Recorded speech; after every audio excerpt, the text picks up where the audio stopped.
월요일이다. 고덕 그라시움 아파트, 안방 욕실 샤워부스 3면 벽면이 들뜬 세대를 작업했다. 회사에서는 큰 공사라고 조공을 붙여주었는데 그 덕분에 작업을 쉽게 마칠 수 있어 좋았다. 일을 마치고 서명을 받으려고 서류 파일을 식탁 위에 올려놓으면서 집안의 책이 많아 마치 내가 부러워하는 표정을 지으며 집주인에게 책을 좋아하시나 보다고 인사치레를 했는데 주인 아주머니는 신이 나서 책 이야기를 줄줄줄 늘어놓는다.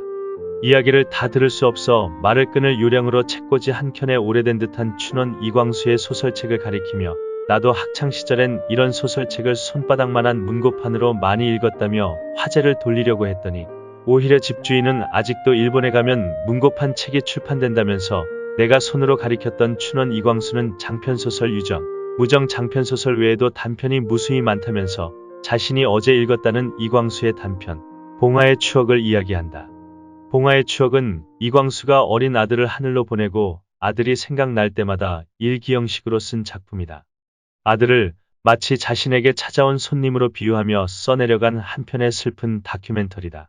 그 순간 나는 집주인 아줌마가 무슨 이야기를 하는지도 모르게 생각만 해도 가슴이 아픈 아들이 생각났다. 나는 아들과의 추억이 별로 없다. 함께 목욕탕을 간 적도 없다. 아들을 생각하면 그저 마음이 아픈 추억만 생각나 가슴 한편이 지그시 아려올 뿐이다. 아들은 초등학교 2학년 때부터 거짓말을 잘했다. 아들의 이야기를 듣고 있으면 그것이 실제 상황처럼 느껴지는데 나중에 알고 보면 거짓말이다. 그 거짓말 속에 등장인물들의 대화 내용도 다 지어내서 이야기하는데 마치 실제 상황처럼 등장인물의 말이며 행동을 흉내까지 내는 것이다.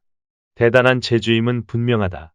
그것이 거짓말이라는 것을 알았을 때 아이들은 거짓말도 하면서 크는 것이지 하고 아들에게 남을 속이는 말을 해서는 안 된다고 그때는 타일렀다.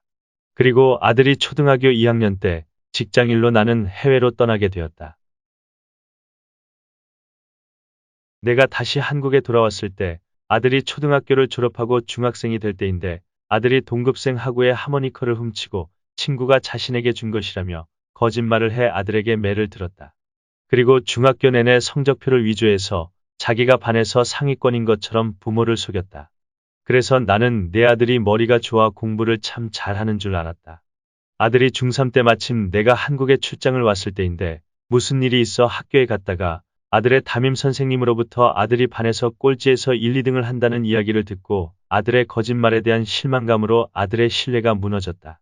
아들은 거짓말만 1등으로 잘했던 것이다. 그날 아들은 내게 많이 맞았다. 성적이 꼴찌라서 맞은 것이 아니라 거짓말로 부모를 속인 것 때문에 엉덩이가 시퍼레지도록 매를 맞았다. 왜 거짓말을 하느냐? 너는 앞으로 한 번만 더 거짓말을 하면 나는 너를 영원히 신뢰하지 못할 것이다. 라고 말을 해버렸다. 경고의 말이었지만 하지 않았더라면 더 좋았을 것이다.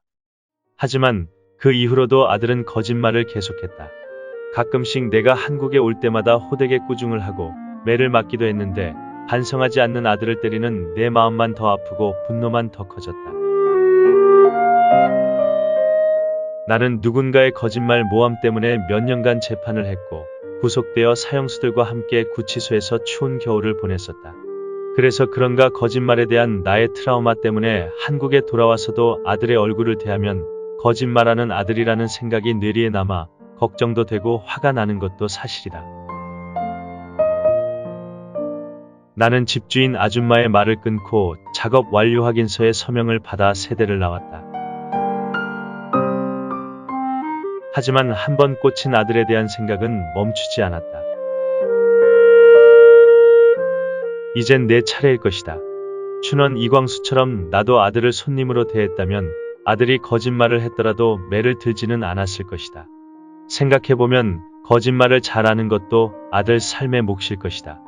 아들의 삶을 내가 대신 살아줄 수도 없는데 아들이 요청하지도 않는 훈계를 굳이 할 필요가 있었을까?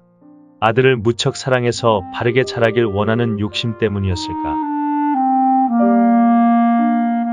요즘 나라를 경영한다는 위정자들을 보면 정말 어이가 없을 정도로 거짓말을 잘한다.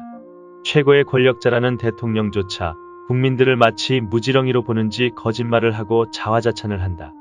이 정도 거짓말이라면 내게 몽둥이로 엉덩이가 불이 나서 다 녹아지도록 맞아야 하는데 저들은 오히려 국민들에게 폭력을 가하고 있다. 자식 농사를 어떻게 지어야 하는지 나는 아직도 잘 모르겠다. 이제 성인이 되어 직장을 다니는 아들에게 아버지인 나는 앞으로 어떤 삶을 보여주며 살아야 하는지 숙제가 쥐어진 것 같아 하루 종일 혼란스러웠다.